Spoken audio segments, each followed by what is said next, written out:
Welcome दोस्तों। कई बार हमें सो के उठने पर पीठ के ऊपरी भाग में यहाँ पर खिंचाव होता है या फिर दर्द होता है और हम डॉक्टर को दिखाते हैं। एक्सरे होता है। एक्सरे में सर्वाइकल स्पॉन्डिलाइटिस नहीं निकलता, एक्सरे नॉर्मल होता है और फिर भी हमारा दर्द नहीं जाता और कभी कभी हमें सर्वाइकल स्पॉन्डिलाइटिस का इलाज चल जाता है और उसके बाद भी हमें दर्द में आराम नहीं मिलता। अगर ऐसा है तो जरूर अपनी सोने की पोजीशन चेक करिए, देखिए कि आप कैसे सोते हैं। मैं हूं डॉक्टर विवेक सोनकार और आज मैं आपको इस वीडियो में बताऊंगा कि सीधा लेटने पर कौन सी पोजीशन में आपको इस तरह का दर्द हो सकता है या फिर आपको कौन सी पोजीशन सीधा लेटने पर अवॉइड करना चाहिए और किस पोजीशन नहीं सोना चाहिए। और इसके अलावा इसमें तकिए के बारे में भी बात करेंगे। सीधा लेटने पर हम कॉमनली 3 पोजीशन में सोते हैं।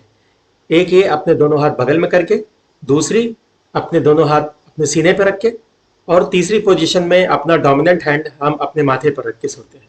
तो आइए देखते हैं कि ये 3 पोजीशन में कैसे हमें ऊपरी पीठ के भाग में दर्द हो सकता है।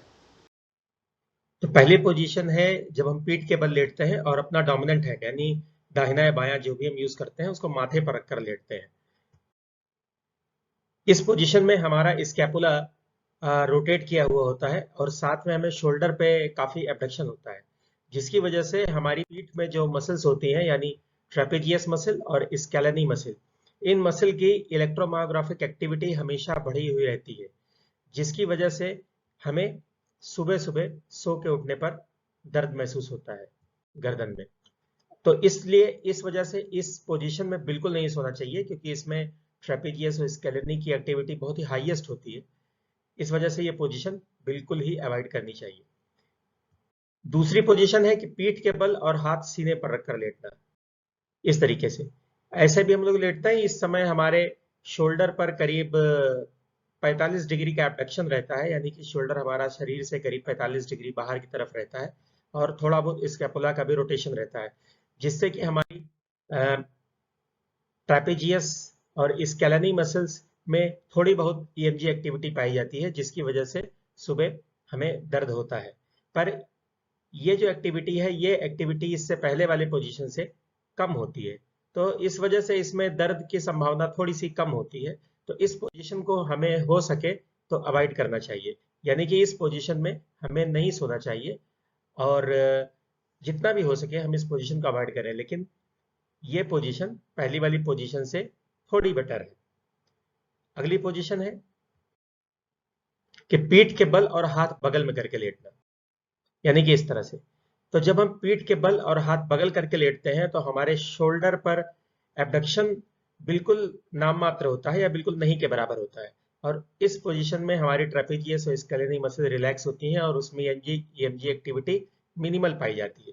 इसलिए सीधे लेटने की पोजीशन, जो ये पोजीशन है, ये सीधे लेटने पर सबसे सही पोजीशन है। तो हमें इस पोजीशन का अभ्यास करना चाहिए, हमें कोशिश करना चाहिए कि हम इस पोजीशन में ही सोएं। तो एक बार फिर से मैं रिव्यू कर दूं कि हाथ सर पे रख के जो पोजीशन है, या हाथ पीछे करके जो पोजीशन है, वो बिल्कुल नहीं सोना चाहिए। हाथ अपने दोनों सीने पर रखकर अगर हो सके तो उसको अवॉइड करना चाहिए। और तीसरी हाथ बगल में रख के, ये बिल्कुल ही सही पोजीशन है, जिसमें गर्दन में दर्द होने की संभावना बिल्कुल ही मिनिमम होती है। तो इस पोजीशन में सोना चाहिए। अब अगली उसमें देखेंगे कि हम पीठ के बल लेटने पर तकिया कैसे लगाएं। तो पीठ के बल लेटने पर तकिया का क्या इस्तेमाल करना चाहिए, कैसे करना चाहिए। तो इसमें यह है कि हमारी गर्दन में एक नेचुरल कर्व होता है, फॉरवर्ड एंटीरियरली कर्व होता है। ये ऐसे जब लेटते हैं तो फॉरवर्ड कर्व में ऐसे लेटते हैं, तो इस कर्व को हमें मेंटेन रखना होता है। ये बहुत जरूरी होता है कि कर्व हमारा मेंटेन रहे।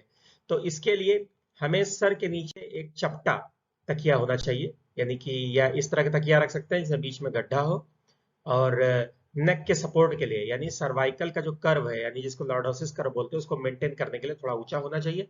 अगर इस तरह का तकिया अवेलेबल नहीं है तो आप सर के नीचे चपटा तकिया और गर्दन के नीचे इतनी ऊंची तौलिया या फिर तकिया रख सकते हैं जो कि आपके गर्दन की लॉर्डोसिस को, यानी कि गर्दन के कर्व को सपोर्ट करे। तो सीधा लेटते समय इस तरह का तकिया हमें इस्तेमाल करना चाहिए। तो अगर ये वीडियो आपको अच्छा लगा और आप अगर और भी किसी चीज़ के बारे में जानना चाहते हैं, किसी भी आर्थोपेडिक प्रॉब्लम के बारे में, तो आप नीचे कमेंट सेक्शन में कमेंट कर सकते हैं। धन्यवाद।